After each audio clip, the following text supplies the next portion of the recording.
नमस्कार दोस्तों, स्वागत है एक बार फिर से एक नए वीडियो में।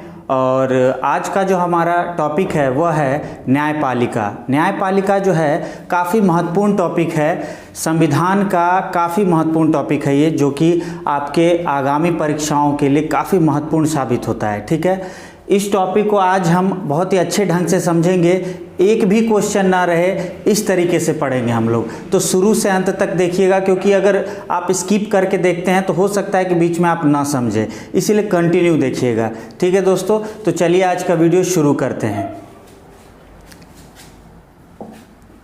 आज का हमारा पहला देखिए टॉपिक कह रहा है उच्चतम न्यायालय। ठीक है, उच्चतम न्यायालय की बात कर रहा है। ठीक है, या सर्वोच्च न्यायालय या सुप्रीम कोर्ट, ये तीनों ही वर्ड एक ही वर्ड है। ठीक है, या तो उच्चतम न्यायालय कह लीजिए, या फिर सर्वोच्च न्यायालय कह लीजिए, या सुप्रीम कोर्ट कह लीजिए, तीनों एक ही है। तो सवाल आता है कि ये जो हमारे न्यायपालिका का सबसे ऊंचा तंत्र जो है, यानी सर्वोच्च न्यायालय या उच्चतम न्यायालय या सुप्रीम कोर्ट, पहली बार जो है सर्वोच्च न्यायालय, इसका प्रावधान कहाँ से लिया गया पहली बार? तो इसका प्रावधान जो है, ध्यान देना है दोस्तों आप लोग को, कि अमेरिका के संविधान से लिया गया। ठीक है, अमेरिका के संविधान से। इसके बाद कहा जा रहा है कि संविधान में ये कहाँ वर्णित है, तो ध्यान देना है कि संविधान में जो है ये भाग 5 में, ठीक है, और अनुच्छेद 124 से लेकर 147 में वर्णित है, यानी सर्वोच्च न्यायालय का वर्णन है हमारे भारतीय संविधान में। इसके बाद कहता है कि क्या हमारा भारतीय संविधान एकीकृत न्याय व्यवस्था वाला है। ठीक है, इसे देखते हैं, अच्छे से समझते हैं। कह रहा है कि भारतीय संविधान एकीकृत न्याय व्यवस्था, ये है क्या एकीकृत न्याय व्यवस्था? देखिए, इसे अच्छे ढंग से एक पिरामिड के शेप में इसे हम समझते हैं। ठीक है, एकीकृत न्याय व्यवस्था। सबसे ऊपर हम देख लेते हैं कि सुप्रीम कोर्ट है, यानी सर्वोच्च न्यायालय है या उच्चतम न्यायालय, जो भी कहिए।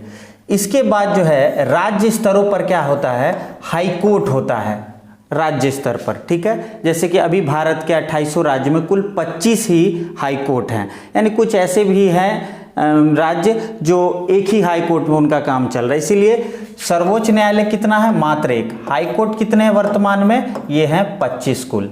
और हाई कोर्ट, राज्य में जो एक हाई कोर्ट होता है, इसके अधीन कितने क्या आते हैं, जितने भी डिस्ट्रिक्ट कोर्ट हैं, ठीक है, जितने भी जिला न्यायालय है। और इस जिला न्यायालय के अंतर्गत जितने भी, ठीक है, जितने भी अधीनस्थ न्यायालय होते हैं, जितने भी अधीनस्थ, या फिर जितने भी अधीनस्थ न्यायालय के अलावा अन्य न्यायालय जितने भी आते हैं, ये सारे डिस्ट्रिक्ट कोर्ट के ही अंतर्गत आते हैं। तो हम यह कह सकते हैं कि हमारे भारतीय संविधान में जो न्यायपालिका की बात कही गई है वह एकीकृत है, सर्वोच्च है यही। ठीक है, एकीकृत है और सर्वोच्च है और सबसे मानक है। देखते हैं कभी कभी हम लोग क्या कि जैसे किसी छोटे कोर्ट में हमारा मुकदमा गया, ठीक है, तो देखते हैं कभी कभी कि इस कोर्ट में केस डिसमिस हो गया, आगे चला गया, या मान लीजिए सजा दे दिया गया। ठीक है, तो इस कोर्ट से, यानी डिस्ट्रिक्ट इधर से गया डिस्ट्रिक्ट कोर्ट, इधर से सीधा चला गया कहाँ, हाई कोर्ट। हाई कोर्ट में भी डिसीजन सुना दिया गया और आपको लग रहा है कि सही फेवर में नहीं दिया गया, तो एक न्यायालय है ऐसा जहां अंतिम रूप से आप दरवाजा खटखटा सकते हैं, न्याय मांग सकते हैं। तो ये जो है ना एकीकृत न्याय व्यवस्था दिया है कि सभी न्यायालयों के ऊपर जो एक सर्वोच्च न्यायालय है, और वह है सुप्रीम कोर्ट। ठीक है, यानी उच्चतम न्यायालय, यानी सभी उच्च न्यायालय के ऊपर उच्चतम न्यायालय, सर्वोच्च न्यायालय। ठीक है, तो हमारे भारतीय संविधान में कहा गया है कि एकीकृत न्याय व्यवस्था है। ठीक है, इसके बाद देखते हैं आगे का, कह रहा है कि सर्वप्रथम उच्चतम न्यायालय कब अस्तित्व में आया, यानी कब बना। ठीक है, तो मतलब इसका कहने का मतलब कि सर्वप्रथम जो है उच्चतम न्यायालय कब ये आया, सबसे पहले। मैं देखिए सबसे पहले की बात कर रहा हूँ, ऐसा नहीं कि आज़ादी के बाद वाला जो हम डेट अक्सर ये पढ़ लेते हैं कि हाँ भाई 28 जनवरी है ना 1950 को सुप्रीम कोर्ट अस्तित्व में आ गया, तो ये तो दोस्तों आज़ादी के बाद का है। मैं कह रहा हूँ सबसे पहले जो है, जब ब्रिटिशर्स लोग के हम गुलाम थे, यानी अंग्रेजों का जब शासन था, तो पहली बार जो है उन लोगों द्वारा 1773 का रेगुलेटिंग एक्ट लाया गया था। ठीक है, रेगुलेटिंग एक्ट लाया गया था, और इसी रेगुलेटिंग एक्ट में जो है पहली बार सुप्रीम कोर्ट की यानी उच्चतम न्यायालय की बात की गई थी। और इस सुप्रीम कोर्ट को यानी उच्चतम न्यायालय का स्थापना जो है कलकत्ता में किया गया था, ठीक है, कलकत्ता में। और उस समय जो है कलकत्ता में जब इस सुप्रीम कोर्ट का स्थापना किया गया था तो उस समय एक मुख्य न्यायाधीश हुआ करते थे और 3 जो है अन्य न्यायाधीश हुआ करते थे, ठीक है। जैसे प्रथम जो थे हमारे मुख्य न्यायाधीश अंग्रेजों के समय में यानी 1773 का रेगुलेटिंग एक्ट के वक्त आया था और सुप्रीम कोर्ट की स्थापना जो है कलकत्ता में कब, तो 1774 में किया गया था। और उस समय जो पहले मुख्य न्यायाधीश थे वो थे एलिजा इम्पे, लिख सकते हैं आप लोग, नोट करते चलिएगा, एलिजा इम्पे।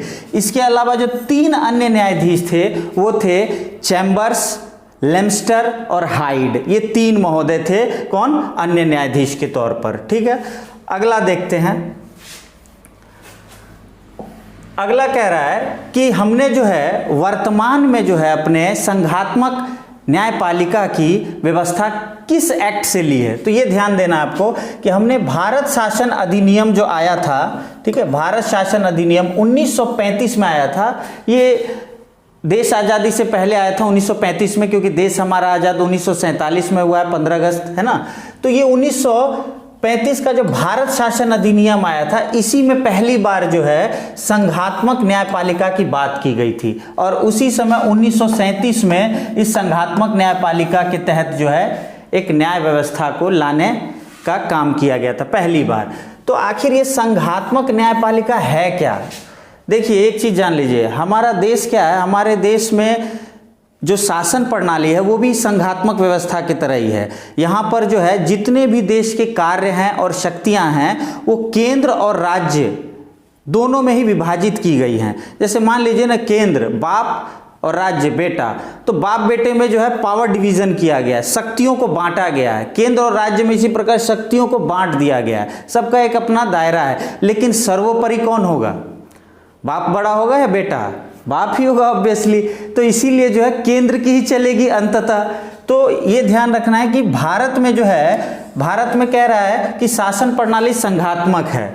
यहाँ पर देखिए शक्तियों का और कार्यों का विभाजन जो किसके, केंद्र और राज्यों के बीच किया गया है। लेकिन इसके बावजूद ये ध्यान देना है कि इसके बावजूद न्यायपालिका जो है एकीकृत है, एकीकृत है। और एकीकृत अर्थात हम ये कह सकते हैं कि देश में एक ही सर्वोच्च न्यायालय, ऐसा नहीं है कि पावर डिवीजन है तो केंद्र का अलग एक सर्वोच्च न्यायालय होगा और राज्यों का एक अलग होगा, ऐसा नहीं है। सर्वोच्च न्यायालय एक ही होगा, ये ध्यान में देना। यही है अपना जो है संघात्मक न्यायपालिका की जो बात की गई थी, ठीक है।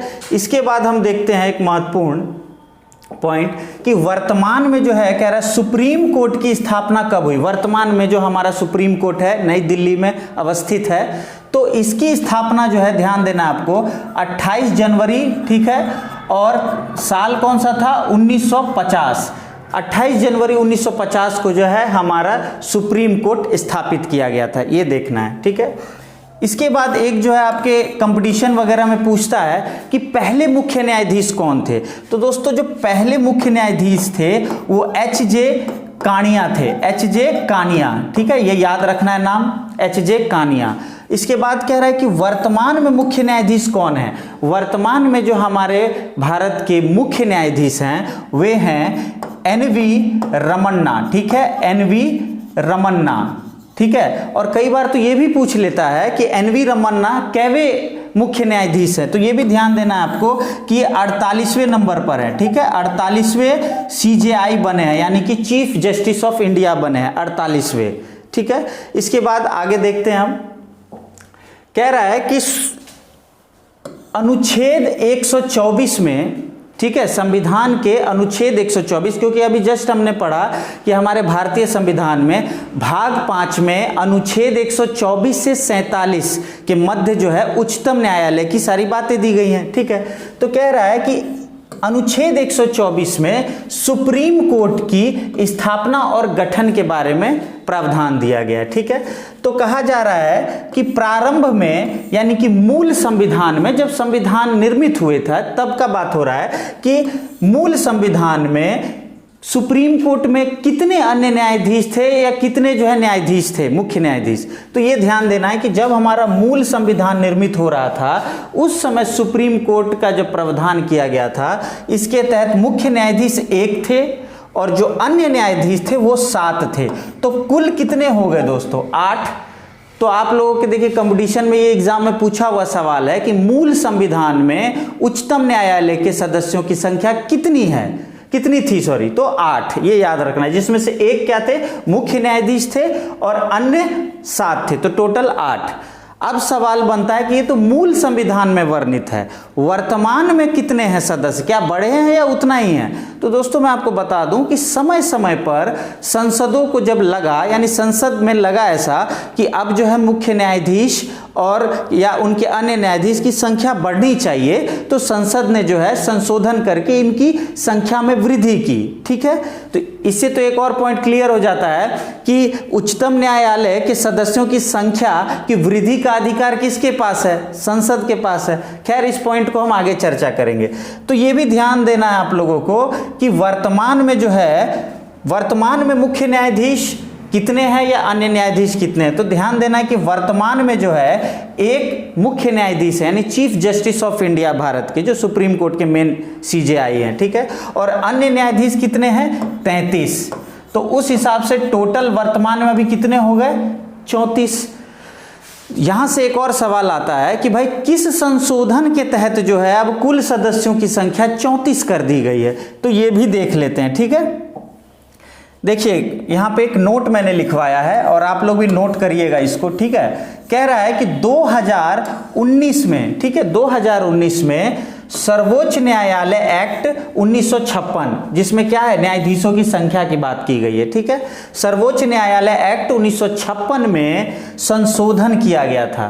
कब किया गया था? तो 2019 में। और इसी के अनुसार जो है अब एक मुख्य न्यायाधीश और प्लस 33 जो है अन्य न्यायाधीश का प्रावधान किया गया। ठीक है, आगे देखते हैं और क्या क्या महत्वपूर्ण पॉइंट है।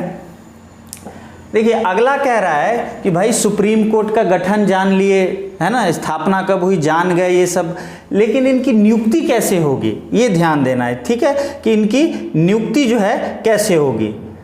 देखिए इनकी नियुक्ति के बारे में देखिए, कह रहा है कि अनुच्छेद 124 के क्लॉज 2 में जो है मुख्य न्यायाधीश या फिर अन्य न्यायाधीशों की नियुक्ति के बारे में प्रावधान दिया गया है। सवाल आता है कि सर्वोच्च न्यायालय या मुख्य न्यायाधीश, सर्वोच्च न्यायालय के मुख्य न्यायाधीश तथा अन्य न्यायाधीशों की नियुक्ति करेगा कौन? करेंगे भाई?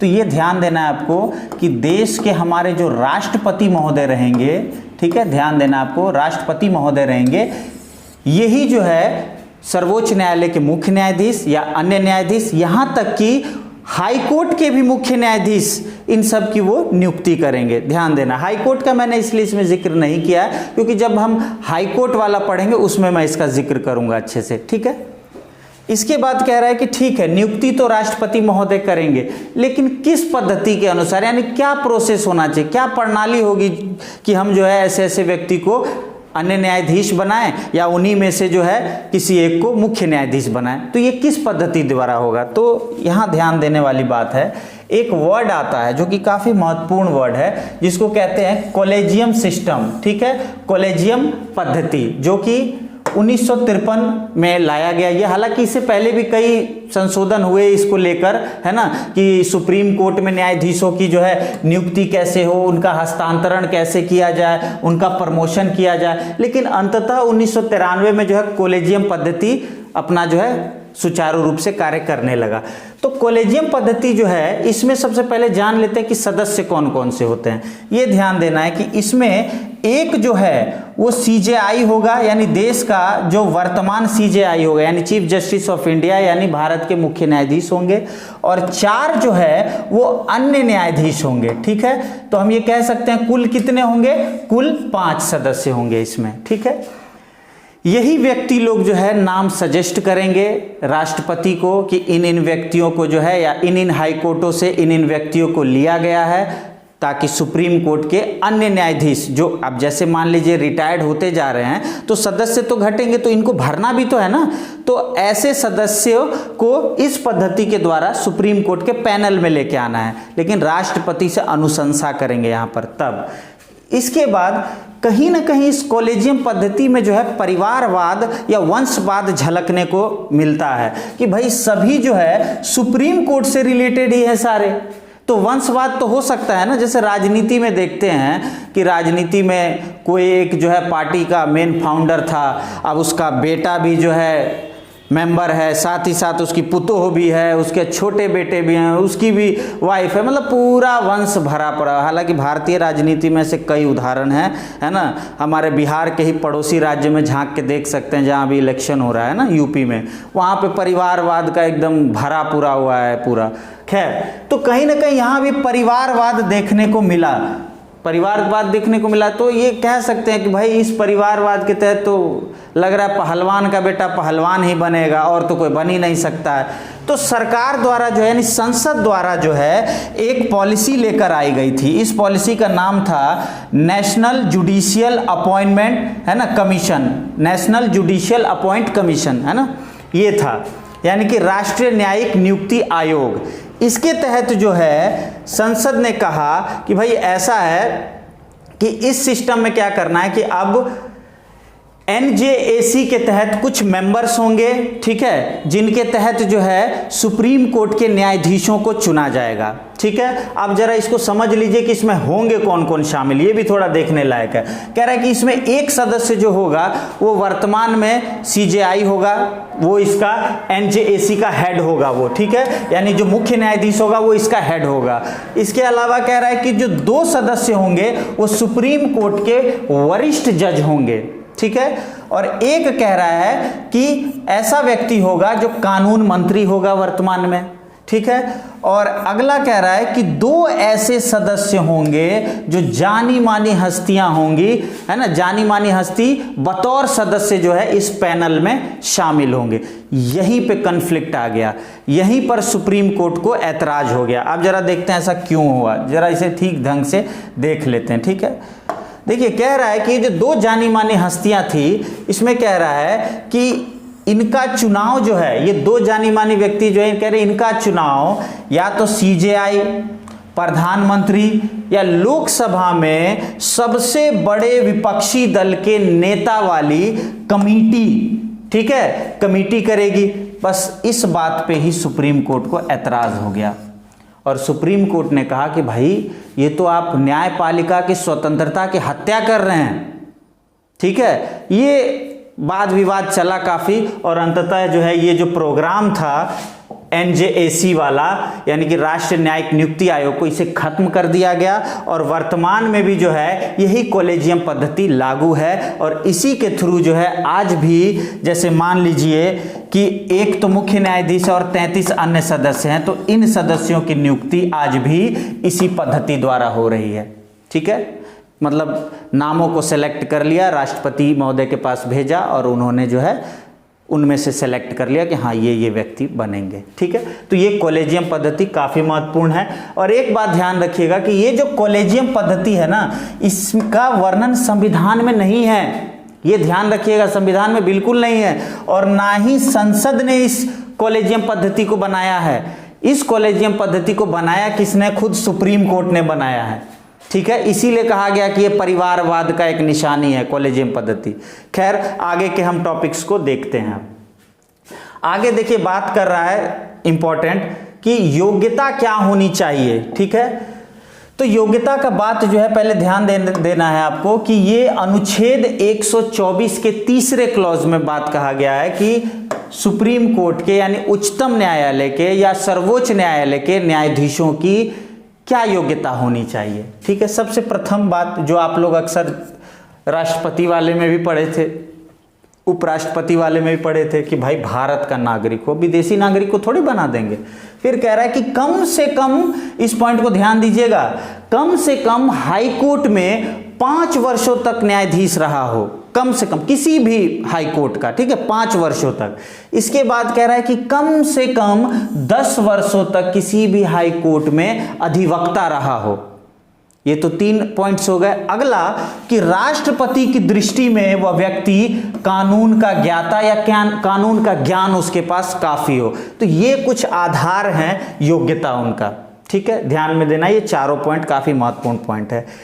योग्यता होने के बाद सवाल उठता है मन में कि चलो भाई ये भी जान ले कि क्या योग्यता होनी चाहिए यहाँ आने के लिए, और लाने के लिए जो है पद्धति कौन सी थी, कॉलेजियम पद्धति।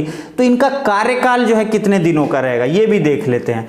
देखिए कार्यकाल के बारे में चर्चा किया गया है, लेकिन संविधान में ये ध्यान देना है आपको कि न्यूनतम आयु तय नहीं की गई है कि न्यूनतम क्या होनी चाहिए। जैसे आप लोगों को याद होगा राष्ट्रपति वाले में वीडियो में मैंने बताया था कि कम से कम उम्र जो है 35 वर्ष पूरी कर चुका हो, लेकिन यहां पर देखिए कह रहा है न्यूनतम आयु तय ही नहीं है, संविधान में वर्णित ही नहीं है। लेकिन यह कहा जा रहा है संविधान में कि 65 वर्ष तक जो है वो अपने पद पर आसीन रहेंगे, ठीक है। यदि इच्छा है उनकी 65 वर्ष से पहले अगर मान लीजिए उनको त्याग पत्र देने का मन हो जाए कि भैया हम नहीं रहना चाहते, असमर्थ हैं, हम अभी कार्य नहीं करना चाहते हैं, तो कोई दिक्कत नहीं है, त्याग पत्र भी दे सकते हैं। लेकिन ध्यान रखना आपको कि त्याग पत्र वो किसे देंगे, राष्ट्रपति महोदय को देंगे, ये ध्यान में रखना। प्रश्न भी आता है कि सुप्रीम कोर्ट के न्यायाधीश या मुख्य न्यायाधीश अपना त्याग पत्र किन्हें देंगे, तो राष्ट्रपति को देंगे, ये ध्यान में रखना है। तो ये तो खैर कार्यकाल था और खुद से त्याग पत्र दे रहे हैं उसकी बात थी। सवाल ये आता है कि त्याग पत्र देगा तभी हट सकता है, क्या पद पे रहते हुए कुछ ऐसा स्थिति नहीं पैदा हो सकता जिस पर उन्हें हटाने का प्रावधान हो। जैसे राष्ट्रपति वाले में हमने महाभियोग की प्रक्रिया पढ़ी थी, तो ऐसा भी तो कोई प्रोसेस हो सकता है ना कि जो सर्वोच्च न्यायालय के न्यायाधीश हैं या मुख्य न्यायाधीश हैं उन पर महाभियोग लगा के उन्हें हटाया जा सके हो, ये भी है प्रक्रिया। आगे देखते हैं। देखिए अगला जो कह रहा है काफी महत्वपूर्ण है, ये भी कह रहा है अनुच्छेद 124, ठीक है, अनुच्छेद 124 के चौथे क्लोज में ये दिया गया है कि इन्हें हटाने की विधि क्या होनी चाहिए या प्रक्रिया क्या होनी चाहिए। इसे देखिए बहुत अच्छे ढंग से समझिएगा, इसे अगर समझ जाइएगा तो मैं गारंटी लेता हूं कि यहां से हटाने के प्रोसेस से अगर प्रश्न आया तो आपका प्रश्न नहीं छूटेगा, ठीक है, इसे अच्छे से समझिएगा।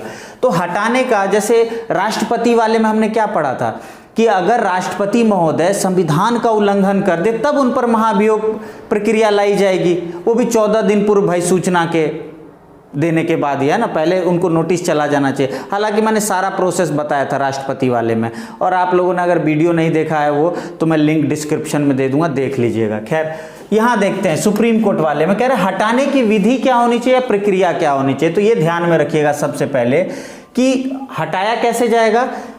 सबसे पहले कि वह असमर्थ है, कार्य करने में अपनी असमर्थता उसके अंदर आ गई है, असमर्थ है बेचारा, अपने पद पर रहते हुए कार्य नहीं ठीक ढंग से कर रहा है, या कदाचार साबित हो गया, यानी अपने पद पर आसीन है और कुछ कदाचार किया है उसने, है ना, कुछ उल्लंघन किया है। तो ये दो आधार मेन होने चाहिए। लेकिन यहाँ भी ये ध्यान देना होगा आपको कि लोकसभा और राज्यसभा, लोकसभा में कम से कम 100 सदस्य की बात कर रहा है और राज्यसभा में कम से कम 50 सदस्य की बात कर रहा है। तो 100 सदस्य लोकसभा में और 50 सदस्य राज्यसभा में, ये जब तक हस्ताक्षर नहीं करेंगे तब तक ये महाभियोग प्रस्ताव आगे नहीं जाएगा।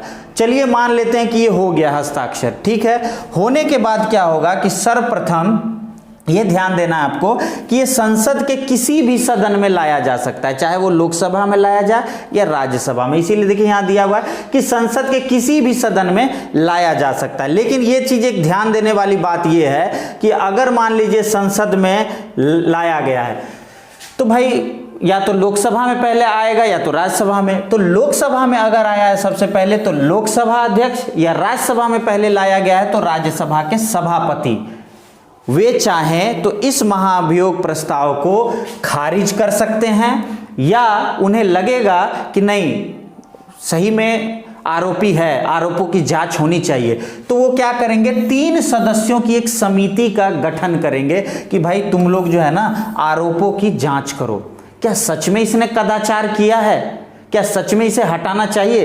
तो ये जो है तय करेंगे, इधर गया है तो लोकसभा अध्यक्ष या इधर गया है तो राज्यसभा के सभापति, ये गठित कर देंगे कि चलो 3 सदस्यों की समिति गठित कर दी गई है, आरोपों की जांच की जाए। चलिए मान लेते हैं कि एक समिति गठित हो गई है, और इस 3 सदस्यों में भी ध्यान देना है आपको कि एक सदस्य जो है सुप्रीम कोर्ट का सिटिंग जज होगा। वर्तमान में कोई एक सिटिंग जज को ले लिया जाएगा उनके पैनल में से, और एक जो है किसी हाई कोर्ट के मुख्य न्यायाधीश को ले लिया जाएगा, साफ छवि वाले, ठीक है। और एक जो है कानून के विद्वान होंगे, यानी कानूनविद होंगे, ठीक है। इसीलिए कह रहा है 3 सदस्यों की समिति है, वो तीनों इन क्षेत्रों से आएंगे, ठीक है।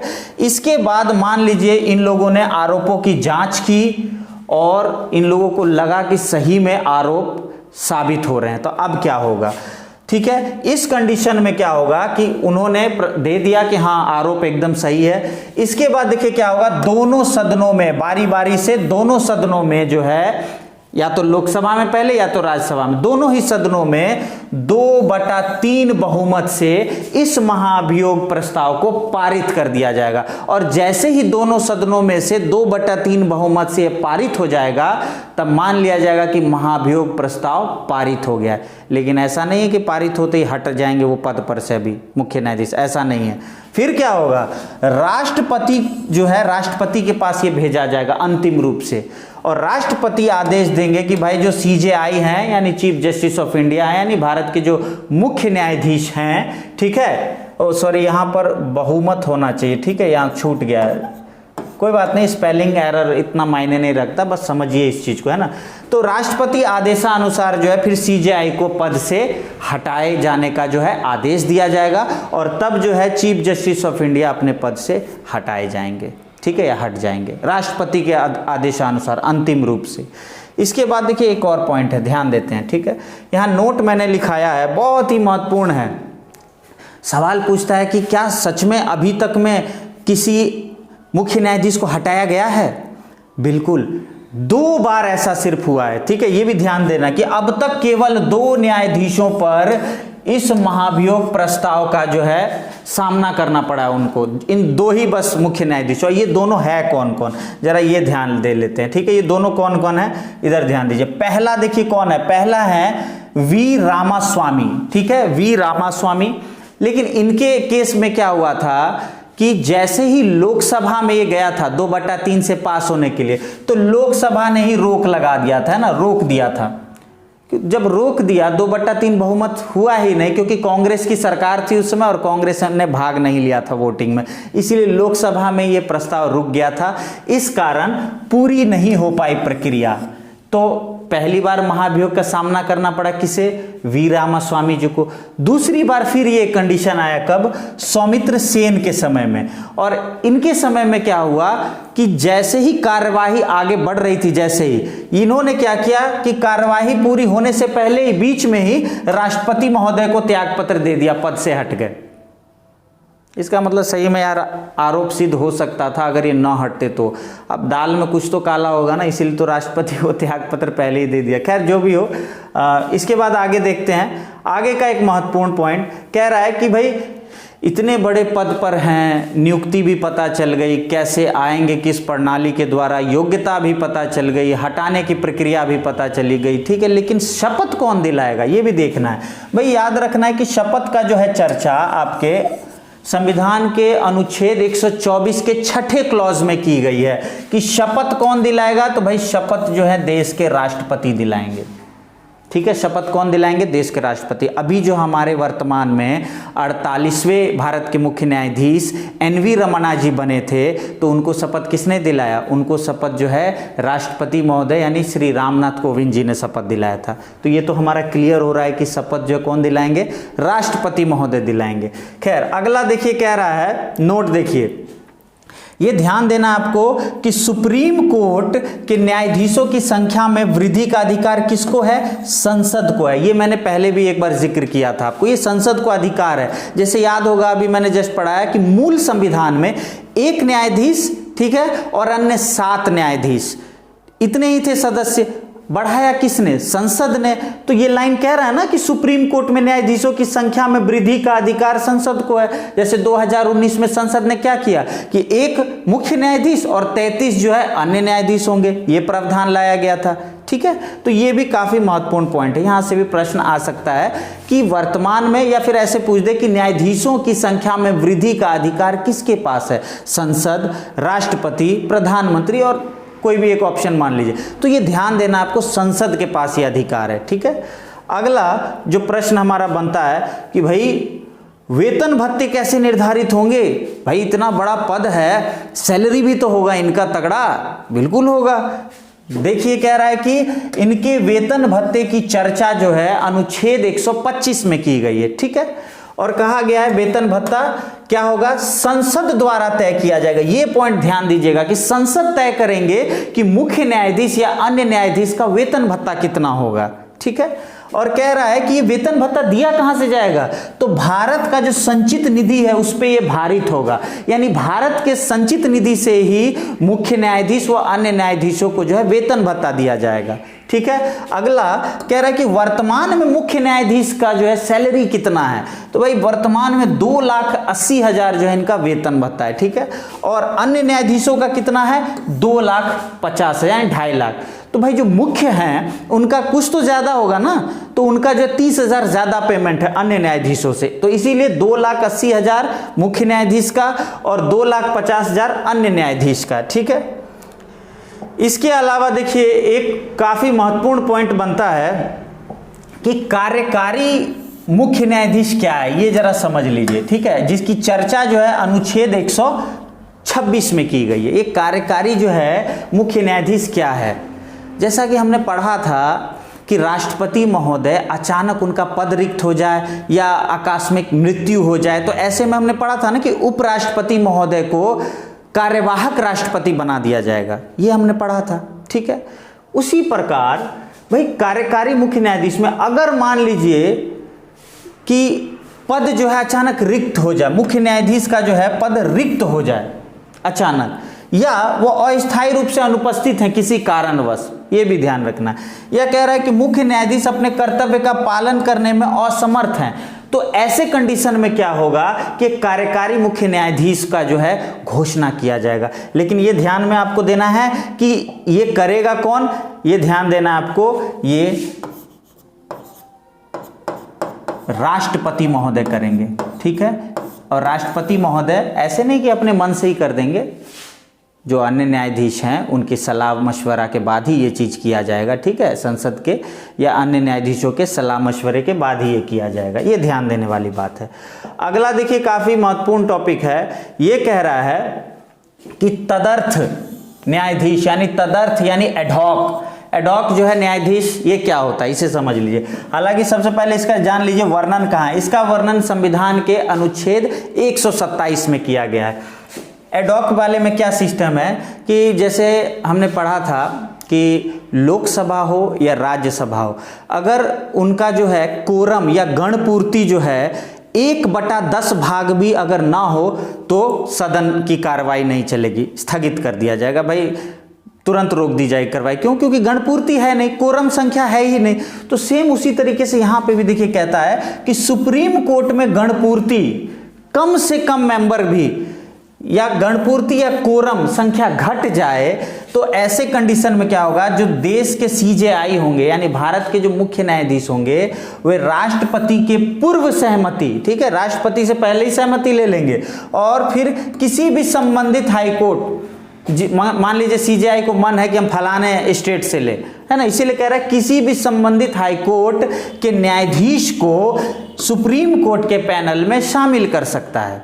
ठीक है, ये ध्यान में रखना है। एडहॉक कब ये करेगा, जब सुप्रीम कोर्ट की संख्या घट जाएगी यानी गणपूर्ति लायक भी संख्या नहीं बची हुई है, तब इस कंडीशन में। लेकिन किसकी सहमति? राष्ट्रपति की सहमति। ये महत्वपूर्ण बात है यहां पर। ठीक है, और अनुच्छेद कितने में? 127 में वर्णित है तदर्थ न्यायाधीश की बात। ठीक है, अगला देखिए काफी महत्वपूर्ण है ये भी। अगला कह रहा है कि सेवानिवृत्त न्यायाधीश, अगर मान लीजिए अभी हमने पढ़ा था कि इसमें इनका कार्यकाल उम्र सीमा तो तय नहीं है, लेकिन ये पता है कि 65 वर्ष की आयु तक रह सकते हैं, यानी 65 के बाद रिटायरमेंट है इनका। तो चलिए मान लिए रिटायरमेंट आ गया उनका, तो रिटायरमेंट के बाद क्या वो किसी भी हाई कोर्ट में कार्य कर सकते हैं? नहीं, क्योंकि भाई आप इतने बड़े पद से हटे हो और आप किसी हाई कोर्ट में कैसे जाके फिर कार्य कर सकते हो? ये नहीं हो सकता। लेकिन यहां पे एक कंडीशन देखिए क्या है कि अगर सुप्रीम कोर्ट को कुछ अत्यधिक काम करने पर जरूरत पड़ा तो वो रिटायर्ड जजों को भी वापस रिकॉल करके बुला सकता है कि आइए वर्क कीजिए। इसे देखिए कहां दिया हुआ है, देखिए कह रहा है ये अनुच्छेद 128 में वर्णित है रिटायर्ड न्यायाधीश से, सेवानिवृत्त न्यायाधीश से है। ये कह रहा है कि अत्यधिक काम पड़ने पर, ठीक है, भारत के जो मुख्य न्यायाधीश हैं वो राष्ट्रपति से पूर्व सहमति या अनुमति ले लेंगे और तब जो है रिटायर्ड जजों को पुनः सुप्रीम कोर्ट बुला सकते हैं कार्य करने हेतु। तो ये जो है कहां पर वर्णित है? अनुच्छेद 128 में सेवानिवृत्त न्यायाधीश का, ये ध्यान में रखना है आपको। अगला देखिए कह रहा है अनुच्छेद 130 में काफी महत्वपूर्ण बात दी गई है, काफी महत्वपूर्ण बात कि उच्चतम न्यायालय का जो है, उच्चतम न्यायालय का स्थान, ठीक है। हालांकि हमें ये पता है कि अभी जो हमारा सुप्रीम कोर्ट है या उच्चतम न्यायालय है या सर्वोच्च न्यायालय जो कह लीजिए, वह अभी वर्तमान में कहाँ अवस्थित है? तो दिल्ली में अवस्थित है ना। दिल्ली में जाइए, सुप्रीम कोर्ट प्रगति मैदान के ही बगल में मिल जाएगा आपको, है ना, भगवान दास रोड समथिंग यही एड्रेस है। तो वहाँ पर जो है नई दिल्ली में ये अवस्थित है सुप्रीम कोर्ट। अगर मान लीजिए कोई ऐसा कंडीशन बने, ठीक है, आकस्मिक कोई ऐसा परिस्थिति आ जाए कि उसे उस स्थान से हटाना है, कहीं और शिफ्ट करना है, तो क्या ऐसा किया जा सकता है? इसका भी वर्णन संविधान में किया गया है। देखिए दोस्तों, कह रहा है कि मुख्य न्यायाधीश राष्ट्रपति की पूर्व अनुमति पर उच्चतम न्यायालय का स्थान कहीं और भी कर सकता है, यानी स्थान हस्तांतरित कर सकता है, लेकिन किसकी अनुमति पर? राष्ट्रपति की अनुमति पर। ये इसके काफी महत्वपूर्ण पॉइंट थे, ठीक है। इसके अलावा जो है दोस्तों, नेक्स्ट वीडियो में हम उच्चतम न्यायालय, ठीक है, यानी कि सुप्रीम कोर्ट की जितनी भी शक्तियां हैं और जितना भी इनका क्षेत्राधिकार है काम करने का, इन सारी चीज़ों का डिस्कशन करेंगे अच्छे ढंग से। और नेक्स्ट वीडियो में ये टॉपिक बहुत ही बेहतरीन ढंग से लेकर आऊँगा, आप लोग इसे पूरा देखिएगा और इस वीडियो को जो आप देख रहे हैं इसे अच्छे से नोट कर लीजिए। काफ़ी महत्वपूर्ण टॉपिक है जो कि आपके महत्वपूर्ण प्रश्न जो है आगामी परीक्षाओं में अक्सर आ जाते हैं न्यायपालिका टॉपिक से, और आप लोग अच्छे अंक अर्जित कर सकते हैं इससे, ठीक है दोस्तों। और एक लास्ट बात, मैं 3-4 दिनों से वीडियो लेकर नहीं आ रहा था, तो इसके लिए मैं क्षमा चाहता हूं, क्योंकि कुछ टेक्निकल प्रॉब्लम था, इस कारणवश जो है मैं वीडियो नहीं लेकर आ पा रहा था। लेकिन आई प्रॉमिस कि अब रेगुलर रहूँगा, और आप लोग जो है प्लीज़ यूँ ही अपना प्यार जो है देते रहिए। मिथिला बीपीएससी रोसड़ा परिवार में आप लोग जो है जितना भी प्यार दे रहे हैं मुझे, बहुत बहुत है, मैं शब्दों से बयान नहीं कर सकता इसे। आप लोग बस अपना प्यार यूं ही बरकरार रखिए, बनाए रखिए। मैं नेक्स्ट वीडियो बहुत जल्द लेके आऊँगा कल, और वीडियो को पूरा अच्छे ढंग से देखिएगा, काफ़ी महत्वपूर्ण वीडियो रहेगा, ठीक है दोस्तों। और प्लीज़ आप लोग जो है ना वीडियो तो देखते हैं लेकिन यार सब्सक्राइब नहीं करते हैं, सब्सक्राइब कर दीजिए और एक लाइक कर दीजिए। इतना करने में मेरे ख्याल से कुछ बिगड़ नहीं जाएगा। थैंक यू दोस्तों, थैंक यू।